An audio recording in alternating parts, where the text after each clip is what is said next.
Let's get back to more of the young pup, the young coach in training, young 24-year-old wide receivers coach. Garret, what did you get out of that, the experience with Carolina? Just how much did that help you the last couple of years and dealing with pro athletes and how that can help you moving forward? Right. Yes, sir. Well, what was awesome was I dealt with guys that were a lot older than me. You know, one of the dudes I coached was Andre Roberts, who he made league minimum, which, yeah, league minimum's a lot of money, but he also owned 9 Zaxby's. So that was like a part-time gig for him. But no, seriously, I was around the best of the best, like DJ Moore, Baker Mayfield, Laviska Shenault, who I actually played with or played against in high school. You know, like I was on the phone with DJ this morning, got to say hello to his 2-year-old daughter, who, if you guys get a chance, go look her up on Instagram. She's 2 going on 25. But no, I loved every bit of being in Carolina. Hey, Garret, Warren Michelson, Channeling News here in Lincoln. What are some of the conversations been like with your dad throughout this transition? A lot. Hold on. He's not even 25. He does have some old man takes. You can't say you're 2 going on 25 when he's 24. What's he mean? He doesn't know what it is like. That's because he's 24 going on 44. He can say that. You can't say that when you're not even 25. He's an old soul. Oh my goodness! All right, we'll get it going. Listen to me. He can recognize other old souls. I guess. But he can't even say he's 24 going on 25. He just turned 24. He says she's 2 going on 25. I know. Older than he is, but he's 24 going on 44. That's why he's able to be the receivers coach.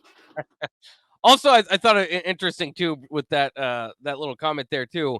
Isn't it weird that with his age compared to Bob Wager, who's been in high school football for whatever it is, 21 years or however long it was, I don't want to shortchange him, 17 years at his last stop at Arlington Martin.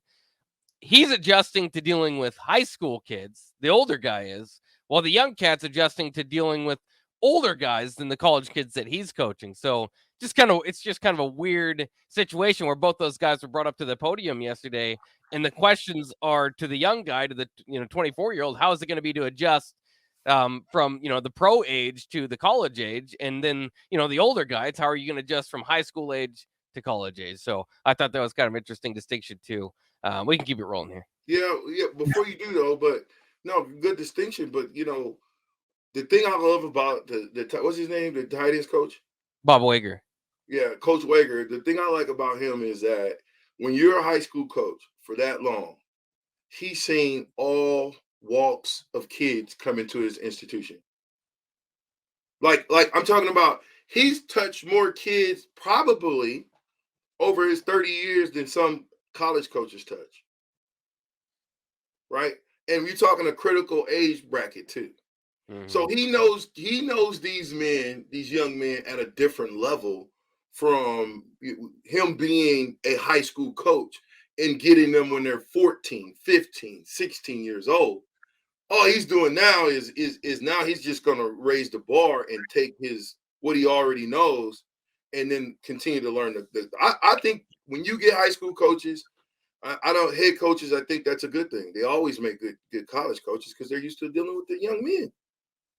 Yeah, and it's interesting too because he said before, and we'll get to Wager in a little bit though, but I mean that he's had other opportunities to get into the college ranks and just the timing hasn't been right. So, I know some people, I mean, let's just be honest, both these guys' resumes are different than what you'll typically see from hires where, usually at some point you got to make that jump. And both those guys are making that jump at this point into the college ranks. And sometimes that's not necessarily at Nebraska, usually that's at a lower level, but Coach Rule is all about family, all about his guys. And these both these guys very much fit into that category. So we'll kind of see. I mean, altogether, you just have to trust Matt Rule and the people that he's surrounded himself with. And I think a lot of people were impressed with both these guys at the podium yesterday. I'm getting ready to give Coach McGuire his nickname. I'm going to go ahead and give it to him now because he's probably going to have it for a long time. It is G McG. I like it. Eric McG. Yeah. Hey, listen, McGee done been here before, man. That dude, he young, but it sounds like he know a little bit. He's name dropping. You know what I Right. mean? Now, the coaching part, we'll see. And again, he's a coach in coaching, right? Let's just be real. You know what I'm saying? This is a kid that you can take as a youngster and build him up. That's if you're gonna do anything in coaching, you want to get a person young and build them up. You don't want to get an old fart, right? And a guy that's 60 years old, how much building can you really build? Well, then you're relying on his experience. It depends on what you're looking for at the time.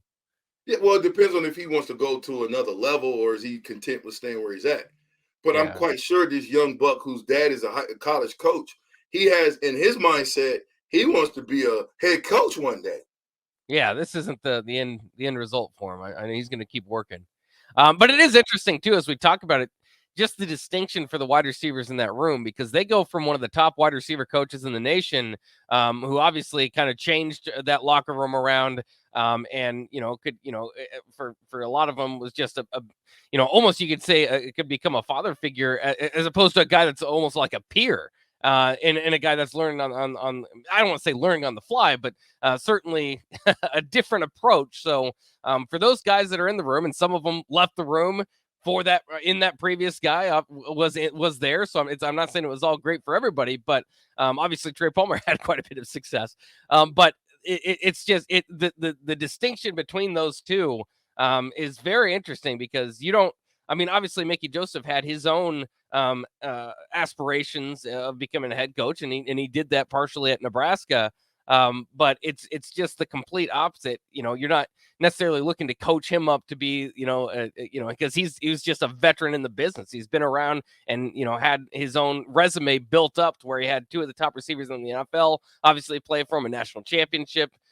That's a complete opposite from Garret McGuire, who now, like you're saying, is going to be coached along the way and just kind of, it's hard to say about anybody that's 24 years old. If you've been there, and for me, I'm a little bit older. We talked about this on the phone later. You don't know what you don't know. I mean, and I'm sure he knows more about football than mostly anybody. You have to get that job, but you still kind of have to. There's a lot of learning. You talk about from 18 to 21 or whatever, but still from your 20s to 30s, there's a lot of learning there, and you never stop learning. But it's certainly just interesting to see, not just in football, but like, I said this the other day. I mean, he could still be on his parents' car insurance until he's 26. He still has to pay more to rent a car right now than a 26-year-old. So I mean, McGee's got plenty of money now. He does. I don't think he is. You're right. Ages though. Yeah, but first of all, you're right when you say that he's coaching, he's learning on the fly. He is. I would imagine that wherever Coach Rule goes, this young kid's going, right? Unless he goes back home, he gets his feet wet, and he goes back and be an offensive coordinator for his dad. Yeah, we saw that before over in Iowa, right? Mm-hmm. So I'm not. There's some pros and cons to being 24 and coaching, right? And we won't know what the pros are until we see. For me, I don't care if you're 21 or if you're 101. Coaching football is about seeing development. It's taking a young man from this guy and turning him into a Grant Wenstrom or turning him into a Christian Peter. These guys didn't come in as the guys that they left out as. And so it's the same thing in coaching. If you don't, if you start him young, hopefully he won't come out the same. He'll come out a way better coach than he went in. That would be the only reason why you would put a young guy in that position, is to make sure that, when he leaves here, he should be at. Think about this. If he coaches at Nebraska until the contract runs out at 30, how old would he be in 8 years? 32. And he'll be considered a veteran in the coaching game. Mm-hmm. Right? That's and young age. Listen, if we win, it really looks good.